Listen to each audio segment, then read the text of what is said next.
Ano naman ang mapapala ko kung sasali ako sa IMG? Ito ay may merong tatlong opportunities.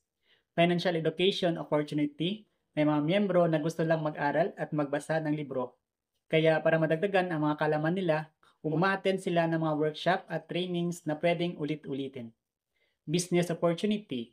Ito ay ang pagkakaroon ng sariling financial distribution business na pwedeng mong gawin saan mang panig ng mundo. Ito ay may proven business system na subok na ng maraming nagtagumpay sa IMG business.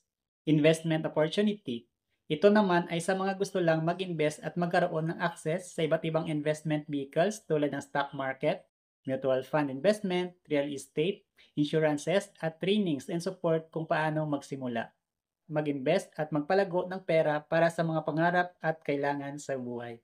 Anumang opportunity ang gusto mo, may training and support para sa iyo. Lahat ito ay benepisyo ng isang miyembro. Ano naman kaya ang opportunity ang gusto mo? Kung gusto mong malaman kung paano magsimula, book an appointment, we can help and guide you.